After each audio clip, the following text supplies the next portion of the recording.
नमस्कार दोस्तों, जय शनिदेव। दोस्तों, आज की वीडियो शनिदेव पर आधारित है, जो न्याय के देवता माने जाते हैं। शनिदेव को ग्रहों का राजा कहा जाता है। भगवान भोलेनाथ ने इन्हें न्याय के देवता की उपाधि दी है। जो लोग शनिवार का व्रत करते हैं उनको पूजा के समय शनिवार व्रत कथा का श्रवण करना चाहिए या सुनना चाहिए। शनि देव को ग्रहों का राजा कहा जाता है। भगवान भोलेनाथ ने इन्हें न्याय के देवता की उपाधि दी है। शनि देव को बहुत जल्दी क्रोध आता है। इसी क्रोध की वजह से पिता सूर्य से इनकी नाराजगी बनी रहती है। इनके क्रोध से सभी बचने की कोशिश करते हैं, वरना व्यक्ति पर मुसीबतों का पहाड़ टूट पड़ता है।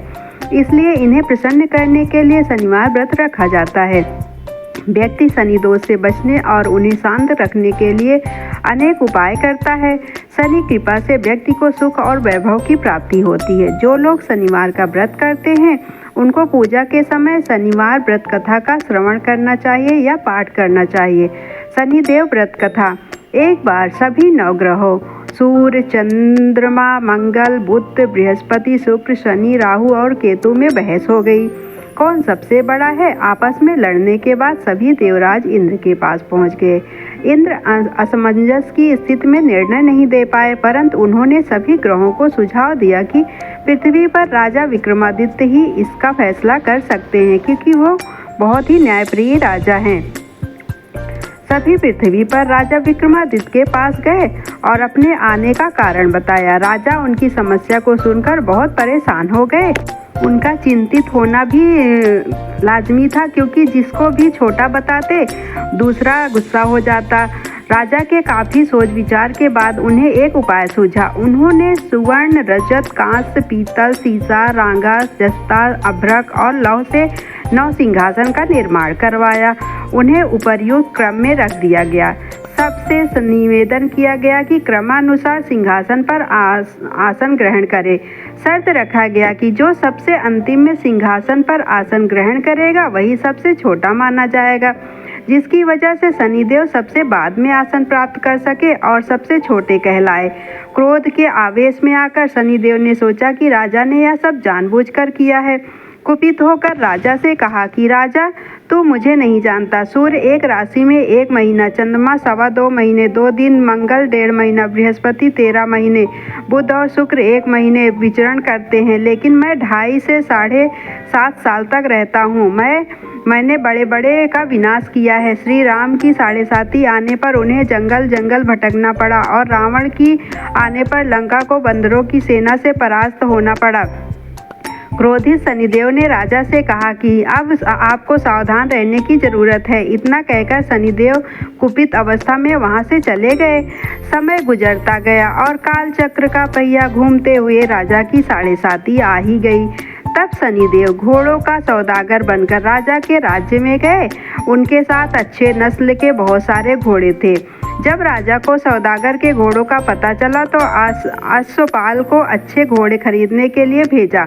अश्वपाल ने कई अच्छे घोड़े खरीदे। इसके अलावा सौदागर ने उपहार स्वरूप एक सर्वोत्तम नस्ल के घोड़े को राजा की सवारी हेतु दिया।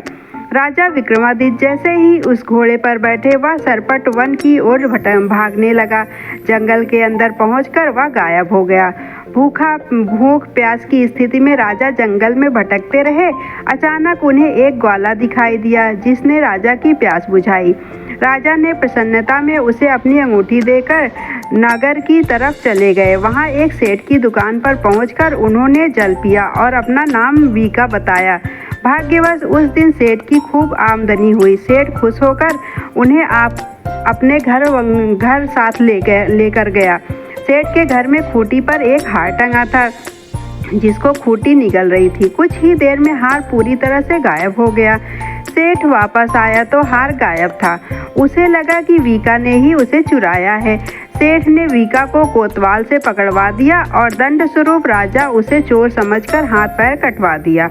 अपंग अवस्था में उसे नगर के बाहर फेंक दिया गया। तभी वहां से एक तेली निकल रहा था, जिसको वीका पर दया आ गई। उसने वीका को अपनी गाड़ी में बैठा लिया। वीका अपनी जीप से बैलों को हाँकने लगा। कुछ समय पश्चात राजा की शनि दशा समाप्त हो गई। वर्षा काल आने पर वीका मल्हार गाने लगा। एक नगर की राजकुमारी मन भावनी ने मल्हार सुनकर मन ही मन प्रण कर लिया कि जो भी इस राग को गा रहा है वो उसी से ही विवाह करेगी। उन्होंने दासियों को खोजने के लिए भेजा, परंतु वापस आकर उन सभी ने बताया कि वह एक अपंग आदमी है। राजकुमारी यह जानकर भी नहीं मानी और अगले दिन ही वह अनशन पर बैठ गई। जब लाख समझाने पर राजकुमारी नहीं मानी, तब राजा ने उसे तेली को बुलावा भेजा और वीका से विवाह की तैयारी करने के लिए कहा। वीका से राजकुमारी का विवाह हो गया। एक दिन वीका के स्वप्न में शनिदेव ने आकर कहा कि देखा राजन, तुमने मुझे छोटा बताकर कितना दुख झेला है। राजा ने क्षमा मांगते हुए हाथ जोड़कर कहा कि हे शनिदेव, जैसा दुख मुझे दिया है किसी और को ऐसा दुख मत देना। शनिदेव इस विनती को मान गए और कहा कि मेरे व्रत और कथा से तुम्हारे सारे कष्ट दूर हो जाएंगे। जो भी नित्य मेरा ध्यान करेगा और चींटियों को आटा डालेगा, उसकी सारी मनोकामना पूर्ण हो जाएगी। शनिदेव ने राजा को हाथ पैर भी वापस दिए। दूसरे दिन जब सुबह राजकुमारी की आंख खुली तो वह आश्चर्यचकित हो गई। वीका ने मनभावनी को बताया कि वह उज्जैन का राजा विक्रमादित्य है। मनभावनी खुशी से फूले नहीं समा रही थी। राजा और नगरवासी सभी अत्यंत प्रसन्न हुए। सेठ ने जब यह सुना तो वह पैरों पर गिरकर क्षमा मांगने लगा।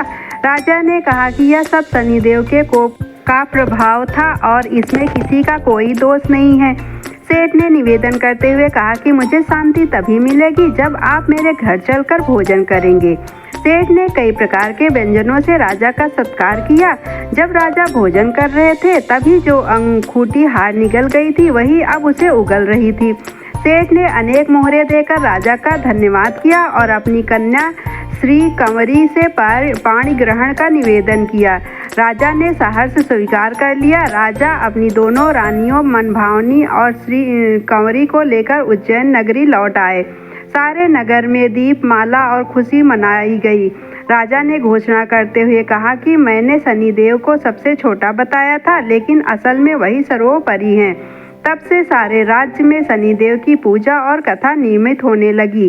सारी प्रजा के बीच खुशी और आनंद का वातावरण बन गया। शनिदेव के व्रत की कथा को जो भी सुनता या पढ़ता है उसके सारे दुख दूर हो जाते हैं। जय शनिदेव। दोस्तों, हमारी वीडियो अच्छी लगी हो तो चैनल को सब्सक्राइब करिएगा, वीडियो को लाइक और शेयर करिएगा। कथा सुनने के लिए आप सभी दोस्तों का धन्यवाद।